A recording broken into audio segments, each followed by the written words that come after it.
오늘 본문은 사도행전 10장에 속해 있습니다. 우리가 쉽게 읽었지만 이 10장은 교회사적으로 특별히 선교에 있어서 어떤 분기점이 되는 사건을 기록하고 있습니다. 지금까지 유대인 중심의 선교가 이제 이방인으로 확대되는 계기가 바로 이 사도행전 10장에서 잘 묘사되어 있습니다. 사도행전 10장에는 로마 군대의 장교 고넬료가 등장합니다. 그는 유대인이 아닌 이방 사람입니다. 그럼에도 불구하고 하나님께서 베드로 사도를 그에게 보내어 복음의 말씀을 전하게 하심으로 그와 온 집안이 예수를 영접하게 됩니다. 최초로 이방 선교의 포문이 열리게 된 것입니다. 지금까지 이방인 대상으로 예루살렘과 유대 땅에 머물러 있던 복음이 이방인을 향해서 전 세계로 퍼져나가기 시작한 것입니다.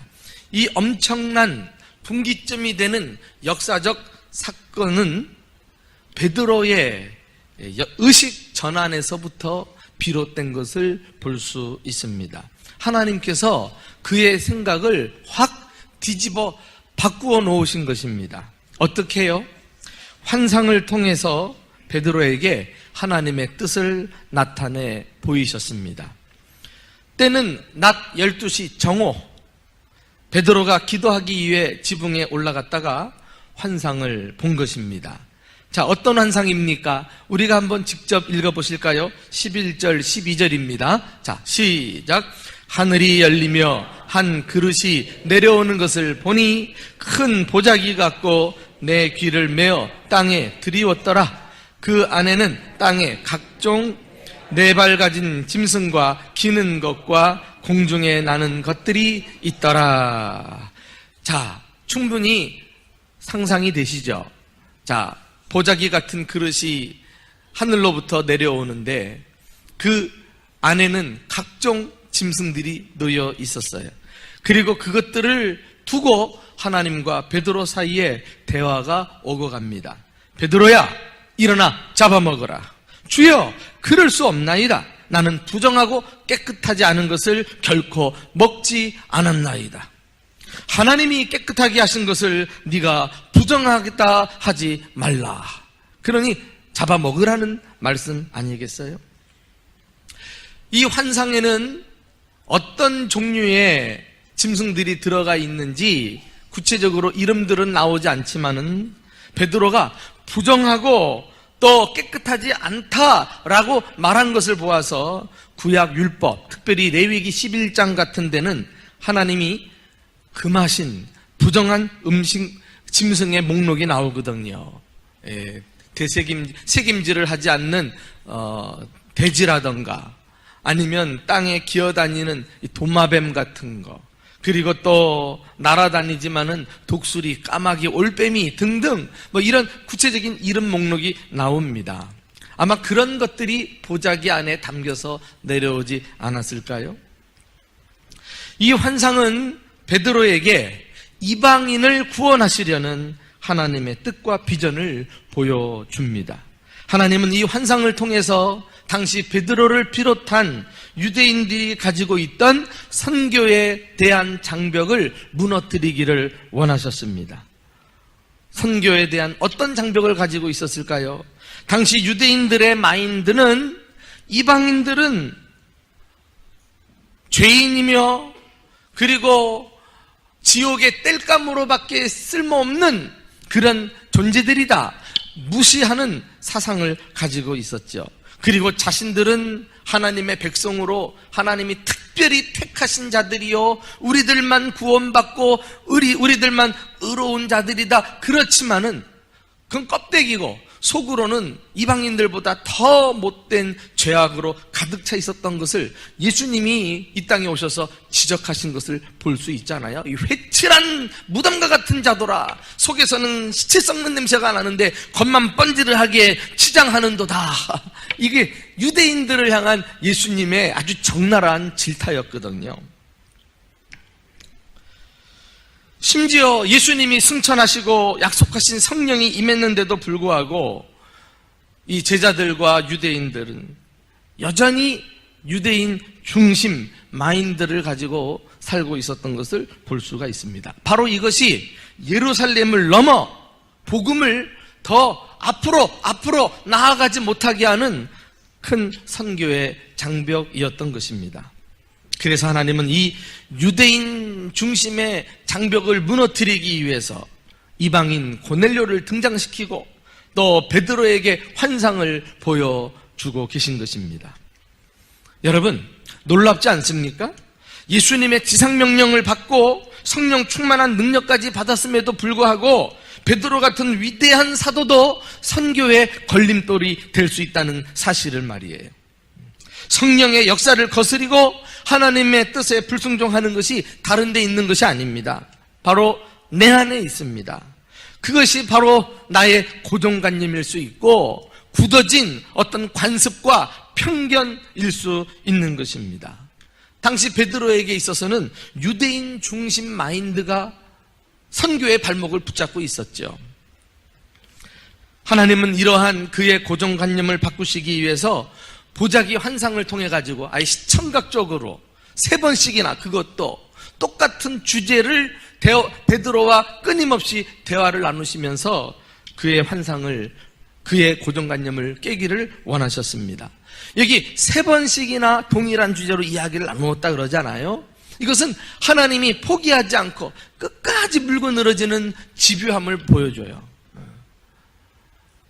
이전에도 베드로가 부활하신 예수님을 떠나 물고기 잡으러 갔을 때 예수님이 그곳까지 가셔가지고 베드로를 만나서 3번씩이나 똑같은 질문을 하셨잖아요. 네가 나를 사랑하느냐? 네가 나를 사랑하느냐? 네가 나를 사랑하느냐? 이 거듭되는 질문 앞에 베드로가 주님을 향한 사랑을 고백하고 다시 주님의 제자로 회복이 되잖아요. 주님의 집요함이에요. 집요함. 결국 이 거듭되는 하나님의 말씀 앞에 베드로는 순종하게 됩니다. 그리고 고넬료의 집으로 가서 복음을 전합니다. 그리고 그곳에서 이방인들에게도 예수 믿고 성령의 기름이 부어지는 놀라운 역사를 직접 목격하게 되어요. 그 바람에 이 베드로가 가지고 있던 마인드가 완전히 바뀌어버리게 되지요. 여러분, 이제는 우리 차례예요. 베드로의 고정관념을 바꾸신 하나님께서 우리 또한 생각을 변화시켜서 선교적 마인드를 가지고 우리 남은 삶을 살게 해주시기를 예수님의 이름으로 축원합니다. 선교는 사실 모든 성도들이 해야 합니다. 선교는 모든 교회가 하는 것입니다. 선교사로 부름받은 특별한 사람들만 한다든가 또 선교할 수 있는 능력을 갖춘 초대형 교회들만 한다든가 그것은 아닌 것입니다. 선교는 합력해서 선을 이루는 역사입니다. 가는 선교사든 또 선교를 후원하는 사람이든 단기 선교를 하든 국내에 머물면서 전도 사역을 감당하든 무슨 일이든지 간에 구원받은 성도라면 예외 없이 모두 함께 선교에 참여해서 하나님의 선한 뜻을 이루어 드릴 수 있어야 합니다.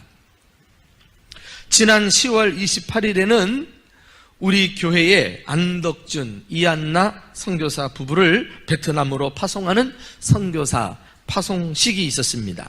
이날 우리 교단의 선교회 GMS 수장인 이사장 되시는 목사님이 저 부산에서 설교하러 오셨지요.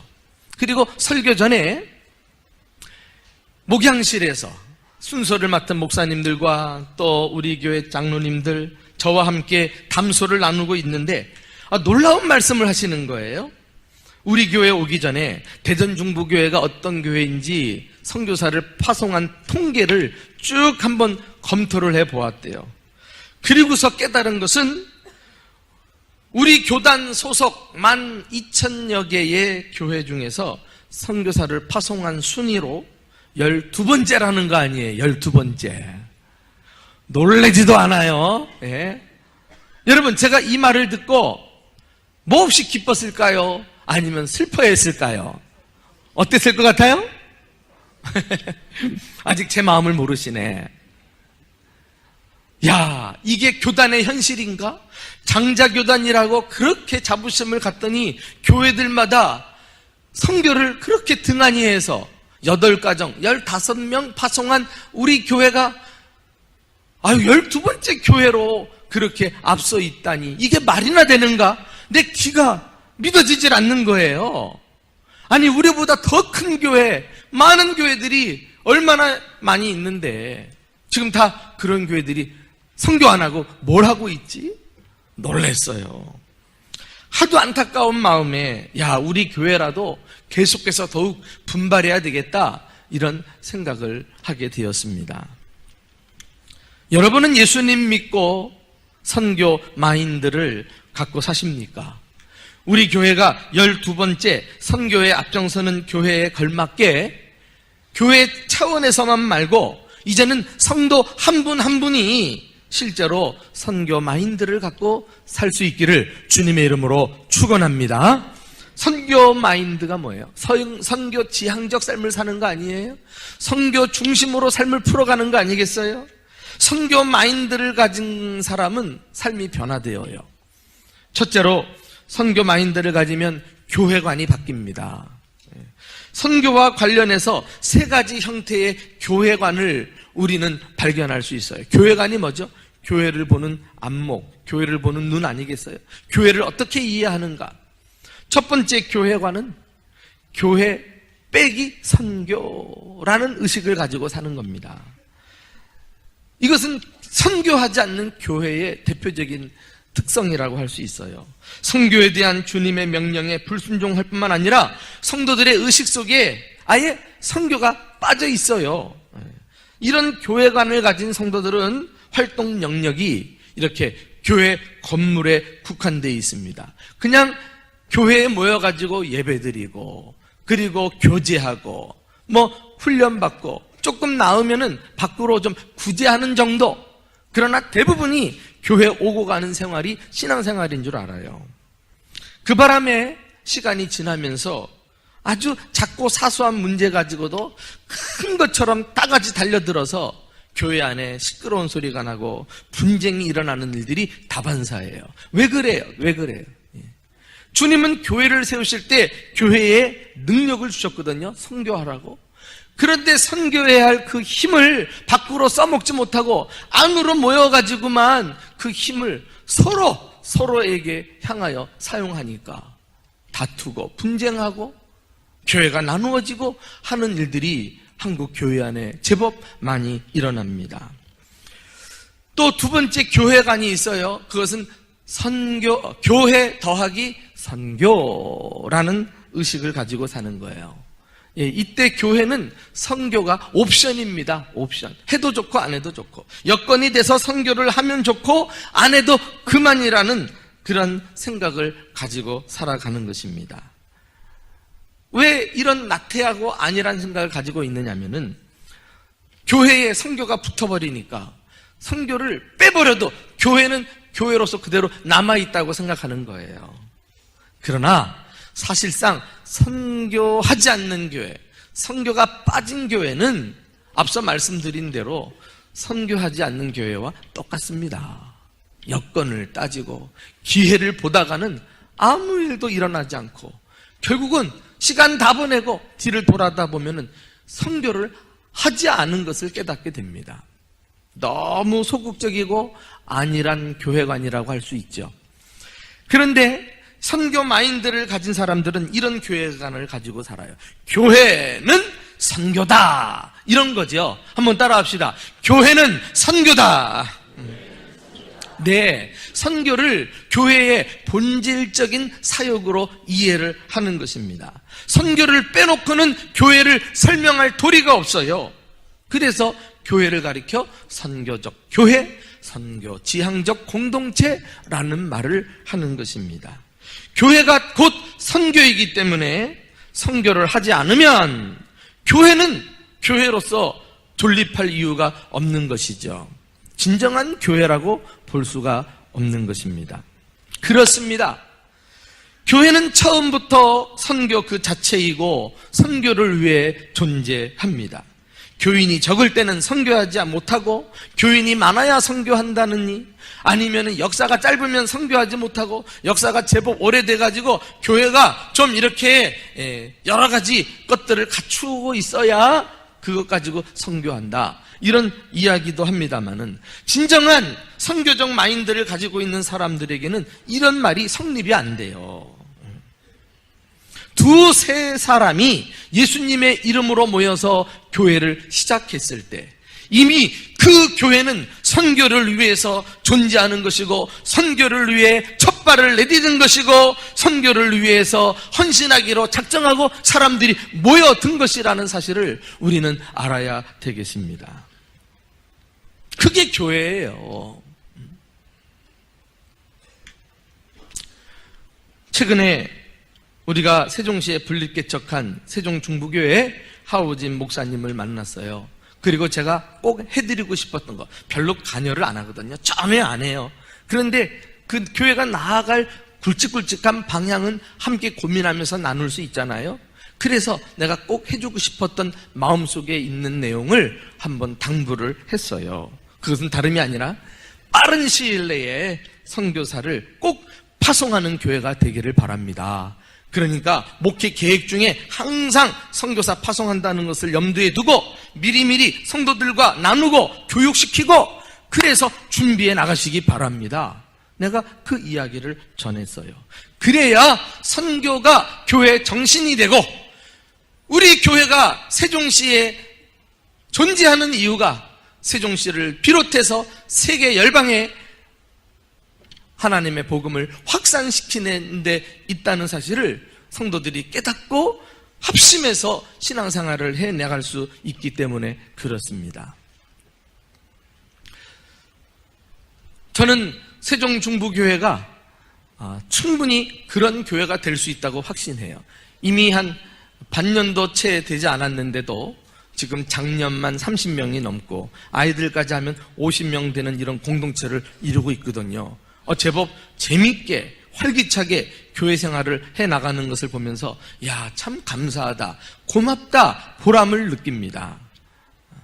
그러나 한 발 늦었어요. 어떤 교회는요, 개척 교회 할 때, 개척 예배를 드릴 때 아예 선교사를 파송하는 예배까지 드려버려요. 그러니까 그 교회 목회자도 대단하고 그 일을 함께 협력하는 성도들도 대단하고, 그러나 하나님 보실 때 얼마나 기뻐하겠어요. 주님은 그 일을 위해서 교회를 세우셨는데 그 목적에 충실한 것 보면 그게 진짜 교회 아닐까요? 교회 연수와 관계없이, 교회 규모와 관계없이 그 안에서 어떤 일이 이루어지는가, 성도들의 마인드가 무엇으로 무장되어 있는가, 이게 진짜 교회를 가름하는 기준이 될 수 있는 것입니다.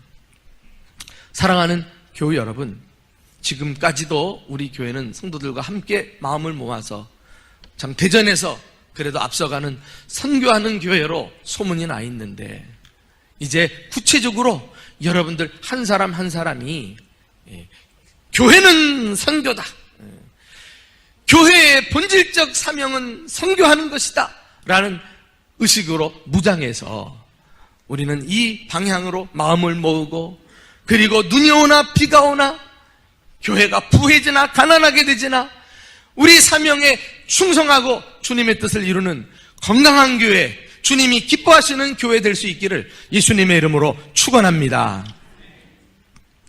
또 선교 마인드를 가지면 성도들의 신앙생활이 달라져요. 적극적으로 전도하는 증인의 삶을 살게 됩니다. 선교 마인드를 가졌는데 본인이 해외로 나가지 못해도 지금 있는 삶의 현장에서 복음을 전하는 사람으로 바뀌지 않겠어요? 마인드는 우리 행동을 바꾸어 놓아요. 선교는 말로 하는 것이 아니라 내 생활 현장에서부터 한 사람 한 사람 복음을 전하는 삶 자체가 바로 선교의 첫 발을 내딛게 되는 것입니다. 그래서 사람들이 구령열정에 불타고 전도하는 일을 힘쓰게 되어요. 뿐만 아닙니다. 선교 마인드를 가지면은 사람들의 기도의 내용이 확장이 되어요. 누군가 그랬죠. 그 사람의 믿음의 크기를 보려면 기도하는 내용을 들어보라고. 죄송합니다만은 단지 내 개인의 출세, 우리 가정, 내 자식들 잘 먹고 잘 사는 것, 이것만 붙들고 교회에 조금 확대되면은 간혹 가다가 교회를 위해서 기도할 수도 있어요. 이런 분들은 죄송합니다만은 다분히 이기주의적인 믿음을 가지고 있는 사람이에요. 예수 믿고 내가 복받고 우리 가정 가문이 번성하는 거, 이게 목적일 수 있어요. 그러나 선교 마인드를 가진 사람은 세상이 그 안에 들어옵니다. 세속적이어서가 아니라 세상을 품고 세상 땅끝까지 열방 가운데 하나님의 뜻이 이루어지기를 위해서 기도하는 사람으로 바뀌어요. 그래서 그는 개인이 축복받는 것이 아니라 세계 열방을 향해서 축복의 통로로 쓰임받기를 원하는 이런 놀라운 변화가 일어납니다. 여러분, 저와 여러분의 기도의 지경을 주님께서 넓혀주셔서 정말 세계 곳곳에 관심을 가지고 하나님의 뜻이 그곳에도 이루어지기를 위해 세상을 품고 기도하는 저와 여러분 될 수 있기를 주님의 이름으로 축원합니다. 뿐만 아니에요. 선교 마인드를 가진 사람은 교회당 안에서의 신앙생활로 만족하지 않아요. 좁게 느껴져요. 여기서 아웅다웅 하는 거, 이게 다가 아닌 것을 깨닫게 됩니다. 그리고 그의 관심이 점점 확장되어 가는 거 있죠. 지역으로, 한국으로, 그리고 세계로 말이에요. 사도행전 1장 8절에 가서 보시면 오직 성령이 너희에게 임하시면 너희가 권능을 받고 예루살렘과 온 유대와 사마리아와 땅끝까지 이르러. 예수님은 모든 족속으로 가서 이렇게 모든 교회들이, 구원받은 신자들이 세계 열방까지 다 있기를 간절히 원하는데 우리는 끔찍 않고 건물 안에 갇혀서 신앙생활 하는 게 이게 어찌 건강한 그리스도인의 모습이라고 할 수 있습니까? 해마다 단기 선교를 보내보는데 교회가 단기 선교를 계획하고 모집을 하고 하니까 한계가 있는 것을 보아요. 이게 왜 그런가? 이 교회가 일방적으로 추진하고 성도들이 따라오면 가능하고 아무도 신청을 안 하면 안 되고 이런 구조는 문제가 있다. 이 선교 마인드가 모든 성도들에게 구체적으로 확장이 돼가지고 여기저기서 정말 다양하게 선교 운동이 일어나면 오히려 그것이 더 활성화될 수 있겠다, 이런 생각을 해보는 거예요. 그래서 목장에서도 말이죠, 한 나라를 품어요. 그리고 선교사를 품고 기도합니다. 또 가능하면 물질로 돕습니다. 그리고 선교사와 선교 정보를 주고받으면서 꼭 여름이나 겨울이 아니더라도 언제든지 단기 선교를 다녔다 오는 거예요. 이러면은 자발적으로 또 역동적으로 교회 안에 선교의 운동이 일어나겠다 하는 생각을 가져요. 여러분, 우리가 서서히 이 일을 위해서 준비해야 되지 않겠어요? 우리 교회 안에 있는 목장 모임도 근근히 모여서 그냥 어렵게 그렇게 말씀을 나누고 기도하고 하는 이런 소극적인 모임이 아니라 우리가 왜 목장 모임으로 모였는가? 목장도 또 하나의 교회라고 한다면 교회 규모와 상관없이 그 가운데서도 선교가 일어나고 그 가운데서도 구체적으로 해외로 나아가는 운동이 일어나야 되지 않겠는가? 기대 속에서 여러분들이 이제 언젠가는 선교사를 품고 또 나라를 품으면서 구체적으로 선교를 후원하고 선교를 지원하는 그런 건강한 공동체로 세워질 수 있기를 예수님의 이름으로 축원합니다. 얼마 전에 파송받은 베트남의 안덕준 이안나 선교사님, 우리 교회 한 3, 4개월 이제 같이 생활하다가 파송을 받지 않았어요. 근데 제가 이런 의도를 가지고 이 선교사님을 젊은 부부회의 멤버로 넣었어요. 그리고 주일날 매주 1시에 주일날 모여서 젊은 부부들과 함께 신앙생활을 했어요. 그게 지나다 보니까 딱 가족이 되었어요. 그리고 선교에 대한 비전과 관심을 갖게 됩니다. 이 선교사님 떠나고 나니까 어떻게 좀 도울 수 있는 방법이 없는지 자꾸 문의를 해오는 거예요. 잘하고 있어요. 잘하고 있습니다. 그렇게 해서 젊은 부부라도 베트남과 연결이 되어서 또 때로는 베트남 현지에 직접 가보기도 하고 말이죠. 못 갈 일이 어디 있어요. 다 계획을 세우고 마음만 있으면 가능한 일 아니겠어요. 이렇게 하면서 우리 교회가 젊은 세대부터 어르신들까지도 각 목장에서 다양하게 세계를 향해 발을 뻗치는 그런 선교 활동이 역동적으로 일어날 수 있기를 예수님의 이름으로 축원합니다. 여러분, 우리가 선교 마인드를 가지면 마지막으로요, 신앙생활만 달라지는 것이 아니라 인생 목표가 달라져요. 지금까지는 세상의 것을 추구했는데 이제 비로소 하나님 나라의 비전을 가지고 하나님 나라를 구하게 됩니다. 놀라운 변화죠. 자, 우리 마태복음 6장 31절 33절을 읽어보실까요? 시작. 그러므로 염려하여 이르기를 무엇을 먹을까, 무엇을 마실까, 무엇을 입을까 하지 말라. 이는 다 이방인들이 구하는 것이라. 너희는 먼저 하나님의 나라와 그의 의를 구하라. 그리하면 이 모든 것을 너희에게 더하시리라. 사실 이 구절도 알고 보면 선교에 대한 말씀이에요. 선교를 명령하는 말씀이에요.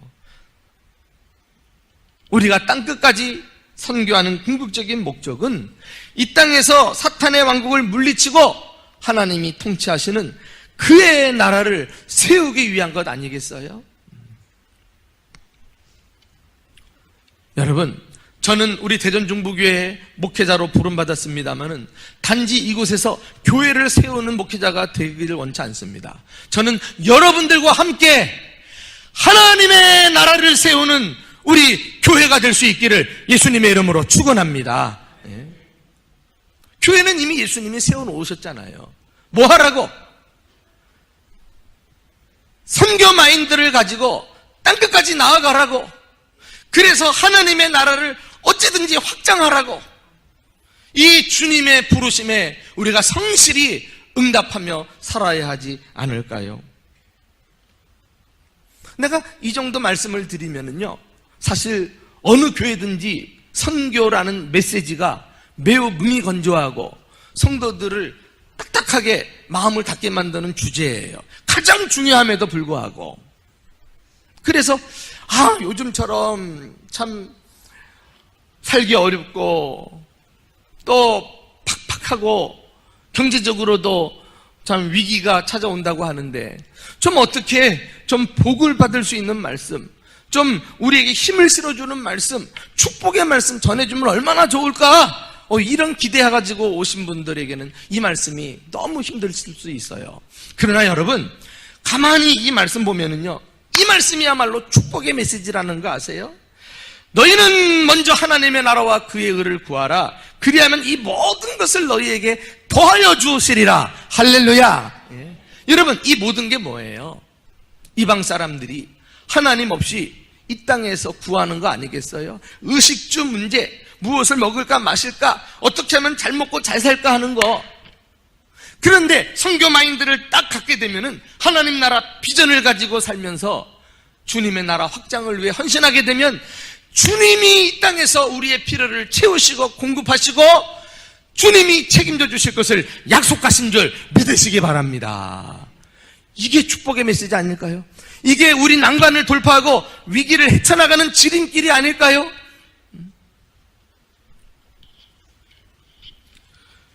우리가 선교를 위해 헌신하다가 열매가 더디 나타남으로 낙심할 수 있어요. 선교하면서 더 어려워질 수 있습니다. 그러나 기억하십시오. 결코 헛되지 않을 것입니다. 하나님께서 기억하시고 갚아 주실 것입니다. 지금으로부터 약 140년 전 1866년 9월 4일 로버트 토마스 선교사는 불과 27세 나이로 한국에 온 선교사 가운데 최초의 순교자가 됩니다. 런던 대학을 나온 수재가 이 땅에 복음을 전하기 위해 배를 타고 대동강을 거슬러 오다가 그만 바닷물이 급격히 빠져나가는 바람에 모래에 좌초가 돼가지고 그 바람에 조선군에게 사로잡혀서 칼날에 목이 달려 순교했던 것입니다.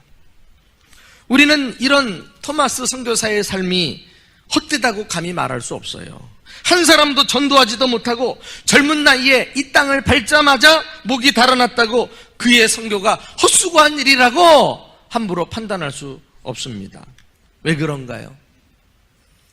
선교야말로 반드시 열매를 맺는 가치 있는 일이기 때문에 그래요. 그때 대동강변을 붉게 물들였던 그의 목에서 솟구쳐 흘렀던 그 핏부림이 오늘날 우리 한국 교회에 이와 같은 영육간의 복을 가져다 준 줄 믿으시기 바랍니다. 교회가 부흥하고 우리가 이만큼 잘 먹고 잘 살게 된 거, 이게 복음을 받아들이고 민족이 깨어나면서 찾아온 하나님의 축복이 아니겠습니까? 그 바람에 세계에서 두 번째로 한국 교회는 선교사를 제일 많이 파송하는 그런 영향력 있는 교회로 지금도 쓰임받고 있는 것입니다. 누가 이 젊은 토마스 선교사의 죽음이 헛되다고 말할 수 있겠어요? 얼마나 값진 일입니까? 흥미로운 것은요, 교회 역사를 보면은 이 토마스 선교사가 중국에서 한국말로 번역된